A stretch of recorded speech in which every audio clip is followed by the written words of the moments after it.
आणि निवडणूक आयोगाच्या वेबसाईटमधल्या बोगसपणाच्या बाबतीत रोहित पवारांनी देवांग दवे यांच्याकडे अंगुली निर्देश केला, त्यांच्यावरती आरोपही केले।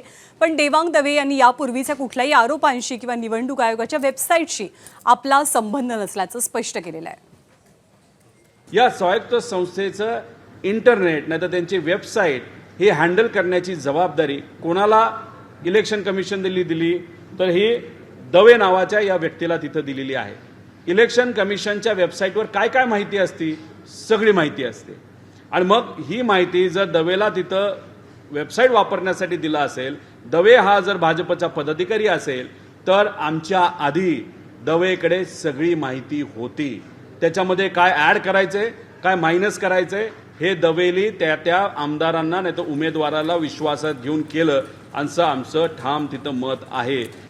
तर सलग 2 दिवस महाविकास आघाडीचे नेते केंद्रीय राज्य निवडणूक आयुक्तांना जाऊन भेटलेले होते आणि त्यानंतर रोहित पवारांनी काही प्रात्यक्षिकं दाखवत भले मोठे आरोप केलेत। या सगळ्यानंतर राज्य निवडणूक आयोगानं आता केंद्रीय निवडणूक आयोगाला एक पत्र दिलेलं आहे आणि राज्यामध्ये विरोधकांकडून जे सातत्याने आरोप केले जात आहेत त्याची माहिती सुद्धा दिली आहे। त्यामुळे आता केंद्रीय निवडणूक आयोगाच्या निर्णयाकडे लक्ष लागलंय।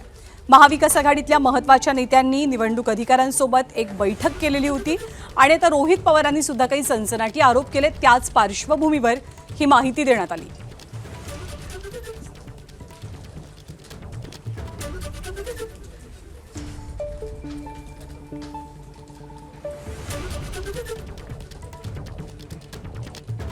आणि याच मतदार यादीतल्या घोळाचा मुद्दा सध्या राज्यभरात बराच गाजतोय। ठाकरेंच्या शिवसेनेचे खासदार संजय राऊत आणि भाजप यांच्यामध्ये आरोप प्रत्यारोपांचं राजकारण याच मुद्द्यावरनं कसं रंगलंय आपण पाहूया।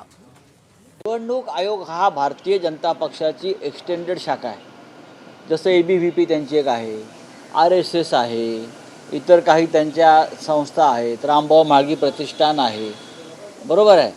त्याचप्रमाणे निवडणूक आयोग आहे। निवडणूक आयोग जर भारतीय जनता पक्षाने त्यात नेमलेली माणसं ही भारतीय जनता पक्षाच्या कार्यकर्त्यांप्रमाणे काम करत असतील तर त्यांच्याकडनं आम्ही कोणती अपेक्षा करणार।